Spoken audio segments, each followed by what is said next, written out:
Hello children, today we are going to do chapter 2 of history, that is on the trail of earliest people. In the beginning of this chapter there is a story about Tushar's strange journey. Tushar was going from Delhi to Chennai for his cousin's wedding.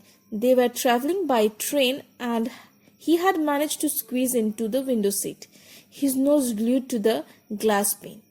As he watched trees and house fly past, his uncle tapped his shoulder and said, "Do you know that train were first used about 150 years ago? And then that people began using buses a few decades later." So suddenly one question comes in his mind, that when the people couldn't travel quickly from one place to another, did they spend their entire life in the same place where they born? Might be this question coming to your mind also, right? So, in this chapter, we are going to learn about the lifestyle of earliest people. Okay? So, in this chapter, we will learn how the people move from one place to another, why they move from one place to another, what is the necessary to move from one place to another. Okay? So, in this chapter, we all are going to learn about all these things. So, the learning out goals of this chapter are. So in this chapter we are going to learn about the life of hunter-gatherers, the Stone Age, the discovery of fire and the climatic changes. These 4 topics we will cover in this chapter. Let's get started with the first topic, that is the life of hunters and gatherers. We know about people who lived in the subcontinent as early as 2 million years ago. Today, describe them as hunter and gatherers. So the people, those who lived in this subcontinent as early as 2 million years ago, so they all are known as hunter and gatherers.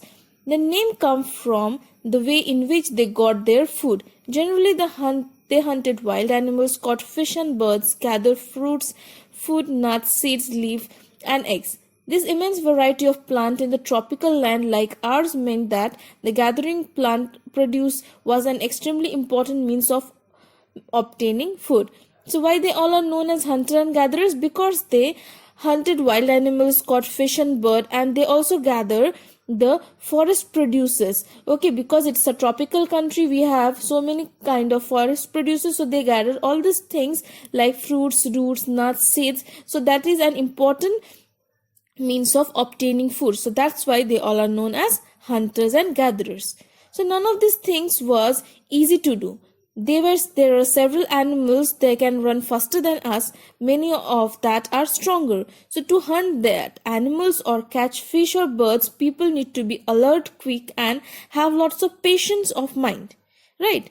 So to collect the plant produces, you need to find out which plants are edible, which part of the plant we can eat. So these things they should keep these things in their mind. Okay, and which part can be poisonous. So you need to find out about this thing also, in which season which type of food we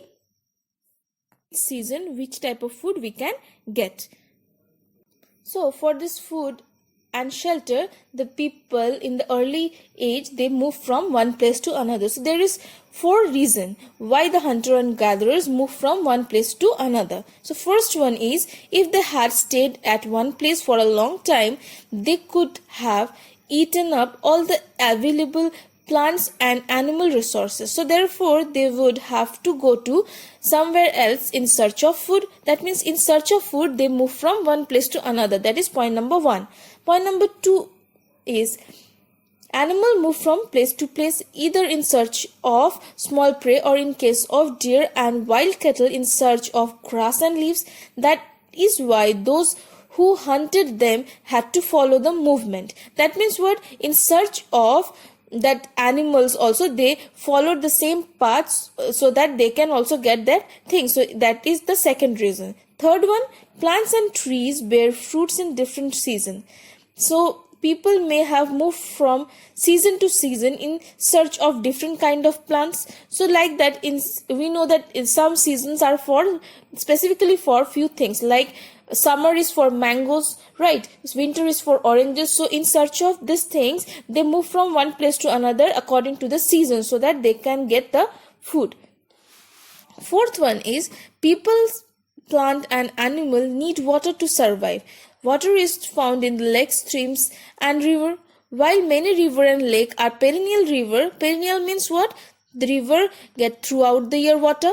Others are seasonal. So people living on the banks would have to go to in search of water during the dry season. That means those who all are not in the river banks of perennial river, so they all are going to the other parts so that they can get water in the dry season also. Besides, people may have to travel to meet their friends and relatives. Like us, we also wants to meet our relatives, so that's why we all move from one place to another. So people also do so same thing in the early age. So there is the four reason why the people move from one place to another. One is in search of food. Next is animal move from one place to another, so that's why they hunted them and had to follow the movement. Third one is because of the season changes, and according to the season, in search of the different kind of plants, they move from one place to another. And third one is in search of water, they move from one place to another. So now you understand what was the lifestyle of hunters and gatherers. So this is the thing for today. We will meet in the next class. Thank you, children.